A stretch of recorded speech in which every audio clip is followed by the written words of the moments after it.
Everyone, সবাই কেমন আছো? আজকের ব্লগটা একটু অন্যরকম। আজকের ব্লগটা ফ্রেন্ডশিপ নিয়ে।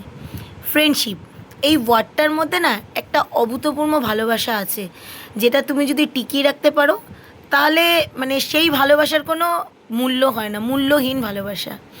এই যে আমার এই বান্ধবীটা, একে তোমরা দেখতে পাচ্ছ, এর সাথে বিগত আমার 10 বছর ধরে আলাপ। কোথায় আলাপ? পার্লার থেকে আলাপ। ও একটা পার্লারের কাস্টমার ছিল, আমিও একটা পার্লারের কাস্টমার ছিলাম। অ্যাজ আ কাস্টমার আমার সাথে ওর ফ্রেন্ডশিপ হয়েছিল। সেই ফ্রেন্ডশিপটা আজ 10-12 বছর হয়ে গেল টিকে আছে। বাট ও কিন্তু এখানে থাকে না, ও ব্যাঙ্গালোরে থাকে।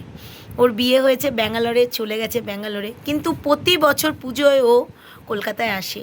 আমাদের বাঘাযতীনে ওর বাড়ি, ওর মা থাকে ওখানে।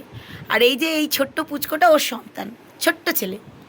যাই হোক, এই গল্পটা শুরু হয়েছিল একটা পার্লার দিয়ে, বাট স্টিল নাও আমাদের ফ্রেন্ডশিপটা এখনও রয়ে গেছে।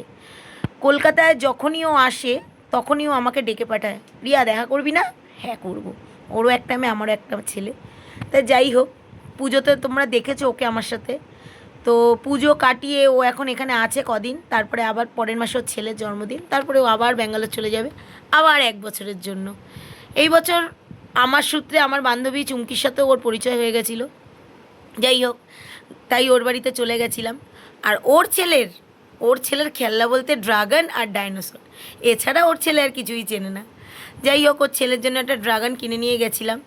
যাওয়াতে ওর ছেলে যে কী খুশি হয়েছিল সেটা দেখতেই পাচ্ছ। গিয়ে ওখানে ছিলাম, তা থাকার জন্য ও আবার সঙ্গে সঙ্গে বলল, চল কুরকুরে পার্টি করে বাচ্চারা করুক, আমরা একটু খাওয়া পার্টি করি। তো সে কালকে ওর বাড়িতে গেছিলাম বিকালবেলা, আজকে ও আমার বাড়িতে আসবে বিকালবেলা, যাই বৃষ্টিটা কমলে হয়তো আসবে। তা ওর ছেলে এত খুশি হয় আমার মেয়ের সাথে, চুমকির ছেলের সাথে মিশলে বা থাকতে পারলে, গিয়েই ফোন করে, তোমরা আসবে না আমাদের বাড়ি? তা যাই হোক, রাত্রিরে একবারে ডিনার টিনার করে সব অ্যারেঞ্জমেন্টও করেছিল। দেখতে পাচ্ছ বাচ্চাগুলি কত খুশি। তো যাই হোক, রাত্রিরে ডিনার টিনার করে আমরা বাড়ি এসেছিলাম। ভগবানের কাছে বলবো এই ফ্রেন্ডশিপটা যেন আমাদের অটুট থাকে যতদিন। চলে আসার সময় ওর ছেলের মুখটা খুবই ছোট হয়ে গেছিলো, ভীষণই ছোট। এরম বন্ধুত্ব যেন সবার ঘরে ঘরে হয়, সবাই যেন এই বন্ধুত্বটাকে টিকিয়ে রাখতে পারে। টাটা।